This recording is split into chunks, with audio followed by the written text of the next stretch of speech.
imagine it's like having a perfect SAT score.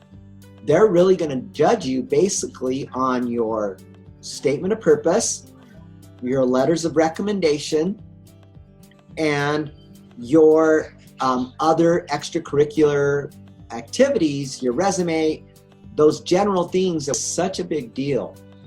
Well, I know and I realize this is only because of the pandemic right now. I do believe because of all the pressure, the protests related to Black Lives Matters, the developments that have happened recently with the Supreme Court, that this could actually become permanent.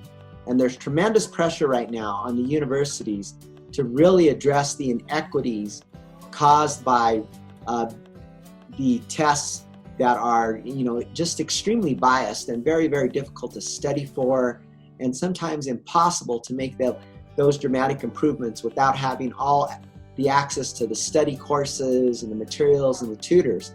But now it's really a chance to have an equal playing field.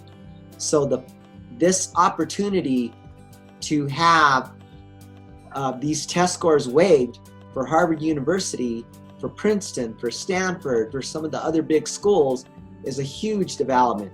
And I was so excited about it. I thought, you know what, this was totally unplanned, unscripted, but I just wanted to get the news out to you. If you're thinking of applying to college for this cycle, now is your chance, because you don't have to submit your SAT and ACT scores. SAT and if you're thinking of applying to college for this cycle, now is your chance, because you don't have to submit your SAT and ACT scores.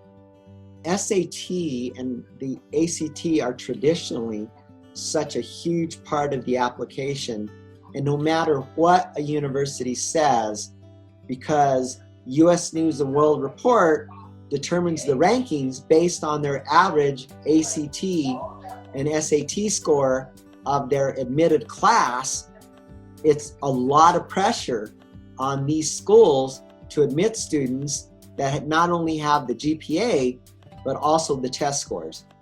But without that being a factor, they have a much wider view of who they can admit. Couple that with all the pressure to really diversify their freshman classes, and it's a new opportunity.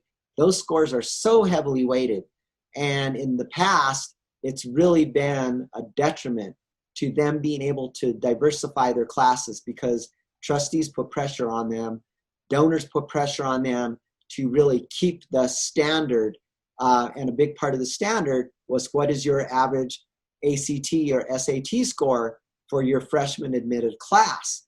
Now, since test prep class is somewhere in the neighborhood of $5,000 to $8,000.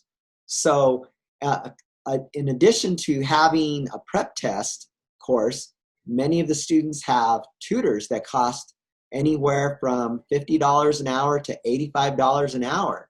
So having that lifted as a burden, a financial burden, and really taking that disadvantage away, where if you're not able to afford that, and even middle class families, they can't afford those kinds of costs. So it really opens the playing field. I mean, and to me, it's exciting. Yes, it's only a small thing, but it's a beginning.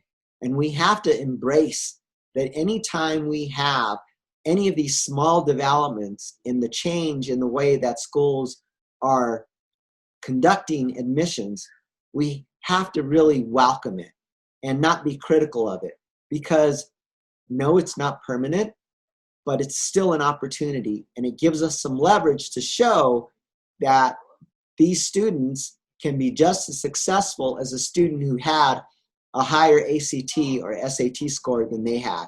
In fact, all the data is out there that when you take a typical Latino or African-American student who's the top of their graduating class but doesn't have the test score, they graduate at a competitive Ivy League school at an actual higher percentage rate than students who have the equivalent GPA.